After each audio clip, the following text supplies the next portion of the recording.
What's good, YouTube? Just have some feral Druid Skirms here for you in 3's, and we're just going to go through. I'm going to pause the video and we can talk about what's happening in it, things I do right, things I do wrong, just pointing out things. So if you play a feral Druid, it should help you out a lot, unless you're already like glad. Or also, even if you don't play a feral, just knowing how they work from a the opposition standpoint is really valuable information, really. So we'll just hit play here from the beginning, and as you can see here, we've got a Vengeance Demon Hunter. So he's a tank one, obviously just going to be a pain in the ass. Enhance Sham and a Resto Druid. So the Enhance has overextended here, and we'll just pause it because, as you see, I wasn't ready for him to come over to our side and me having to get into combat so quickly. So what I normally do is use Elun's Guidance, get that full stack of 5 combo points, and the best situation or the best way to use that talent is pretty much immediately as you hit it, get that 5 stack, dump it into a full Savage Roar to give you that full buff and the longest period of time, and then open on them pretty much immediately after, because for a short period of time, Elun's Guidance gives you that regen of combo points. So you can use those both in stealth, but if you were to use Elun's Guidance like I do sometimes, dump it into Savage Roar and then sit in stealth because you're not close enough to open and things like that. One, you're wasting time with Savage Roar. You're running out. You have to get it up again or top it up sooner, as well as you're not using that extra regen from Elun's Guidance to its fullest potential. It's only like a 5-second window where it just gives you free combo points one after the other. So we'll just keep hitting play here, and I haven't used that talent yet. So what I'm going to try and do is build up 5 manually. We hit play. Actually, I just used it. But so I didn't really waste anything, actually. That's probably the second best way to use it because I still got the regen.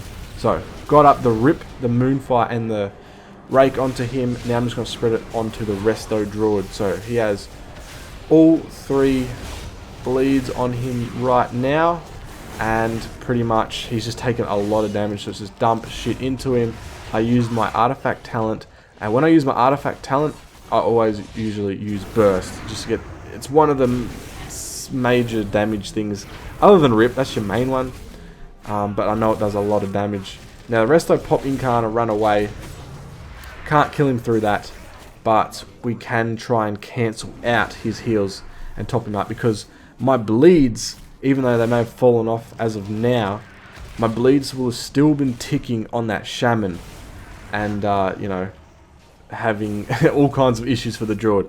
And that's why, as I bled him up and realized I probably couldn't kill him manually, that I'll go back onto the shaman there and retop all those bleeds back up. But my mates just destroyed him. I don't even know how that really happened. I guess he just used all his cooldowns, got caught out of bear form, and the whole time I didn't even really bother going on the tank Demon Hunter. As you can see here, it's just a pain in the ass to kill. Why do people queue tanks? I don't even know. It's annoying, but in the best case scenario, it'd be good to spread damage to him as well, just because it's more for the heal attack to handle. But luckily for us, just the damage on the Enhance and on himself was just a lot. As you can see, I'm playing with a Warrior here and Mistweaver Monk, which really surprised me. So as you can see here, I've used Elun's Guidance and I'm just sitting on it. Not the best case scenario. I waited until I dumped my Savage Roar there, but it was double Rogue. Like, how dumb is this? We knew it was going to be a really quick game, and they could open on me as well, which would have held me up. So I used Elun's Guidance a bit early, but not best case scenario. Blinded me, his longest cooldown, and it was probably going to sat me out, so I used my Trinket there. But this one was just a retarded game. Just spread as much damage as possible. Used burst early, as you can see. And the only cooldown, I used one of my 20% reductions as well. Now, final game here. Now this was probably the hardest to deal with because Ret and Sub, so can do a lot of damage, as well as Holy Pale can actually do damage. Now the Ret's overextended So I'm going to bleed him up while I can.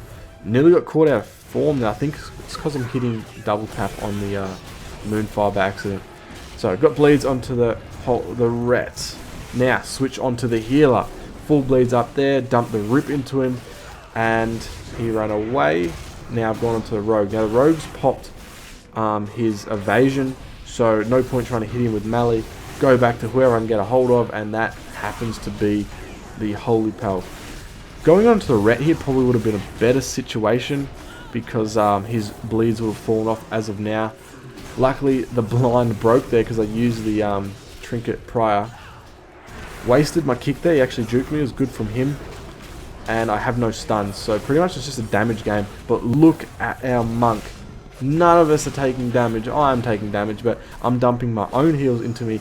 And I still have the 50% reduction, you know, defensive there. So just spreading bleeds pretty much as of now. Back onto the Holy Power because he's used a lot of his cooldowns and he's going to be in trouble. As you can see, the rogues are 50%. So rogues can take a lot of damage, and so just spreading it is just so much for a Holy Pal to handle. Just a healer in general. So rogues low, have bleeds on the Holy Pal. Going to switch onto the rogue because I see that he's getting really dangerously low. He landed a full stun on me, but the warrior's still just cutting sick on him. I'm going to go back on the Ret here. Top up just some bleeds. Back onto the healer. Make sure he's taken full amount of damage.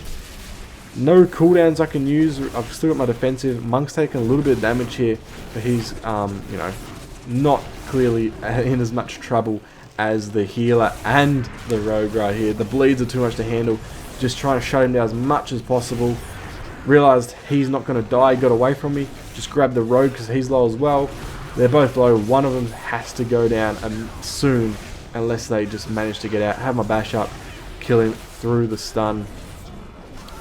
And that was a pretty... I still had another follow-up War Stomp there too. As you see, that would have come off cooldown. So, worst case scenario, he lived through that somehow. Could have used that. Jeez, these games move quick. If this was any help at all, be sure to give me a thumbs up or even comment it down in the description below. I feel like going through this is it's a good video to learn from, as well as even re-watching it from my point of view. If I was to slow it down and really go through, I could really pinpoint some things I did wrong or could have done better, and things like that. So yeah, let me know if you want more of these. I will be sure to bring them to you.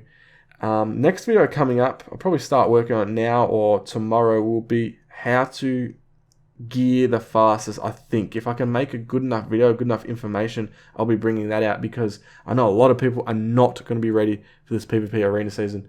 Thanks for watching, guys. Be sure to like and subscribe, and I will see you next time.